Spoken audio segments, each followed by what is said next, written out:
lang Maori, but ngadi national modality. But ngapas ya ka HSSLC, Oxygen Girls Higher Secondary School. But ngayo ya ka top 2. Nadu banga itu ngayo ya ka top 2. Ngadap dah kajing snokman ka bakraw.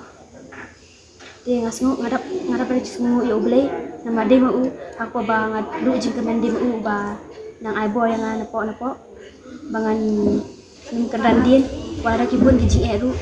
aku dan kapo bangi randin mo ndi ublay pat bala ba aibo yang ni dia ngadap dah kajing semua ya ublay but ya baru inong kai bala bagi sister bala dan kat dan bentar hari kajing jok jangan kaperte ti kanong hiba itu boy top kinsa ko along doktor ko along engineer bun lagu jaya kini pertai ndai yang asmet ngam sekutu nak kita ndai nang ni ladap ngan top share gaji pulih ndai ngan continue gaji pulih FMA te kata hi ngap belong sister kata kadi im jangan kadi gaji khat jang boleh ma ngam ti pakana par ko nama boleh tre haki ko bangi melak mundur te ngam ti boleh lada nama kidan ki por ba tu lada ki yo pa de ka position ka ba kam he ki sha rong nama kum tu ki kwa no benong kam he shu ki kam kwa shu te tu te yang apa narang ayo ikan rumah kemen ndai ngaku ba ki penong sister ngam kelar ke decision ini kata hi ka im jangan banganong sister angnya school ni dan ki sisters ki no kai ki ba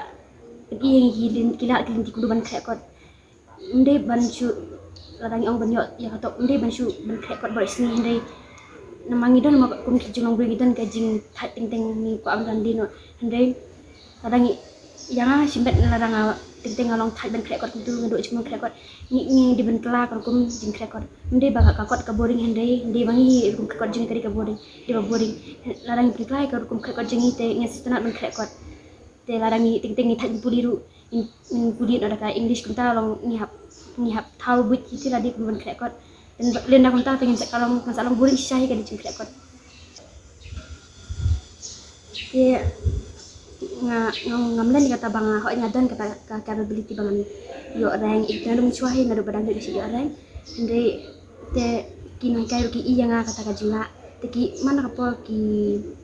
ai ong bejang ban pila pun kiu sa top list ma kelas tendu ngai yo ka top 15 te mentapat ngara ngayo ka top 2 te baru iki nama bang asa kon den ki sisters wang ni ki ladang adu cikan mendu ki ai ong bejang ba pila ting ladang itu exam hoi kadan jebak langi ni sanut itu ande lagi ni tu bagi kai teachers but ki ong bakam le bisa pas bisa ki be katap ten te kita hi baru ini pa jang halu ide we ki ba amsi be yang apa ma ting kuntu basio rang be jara bakra te ibe rungina long dik itu ande ladang itu bagi ye email pa ya ki sisters but ya ki nang kai ki ong le ka bisa ki hi katap te mentasi pak ngangit siya kata kade ka kajing amsim jeng kiwi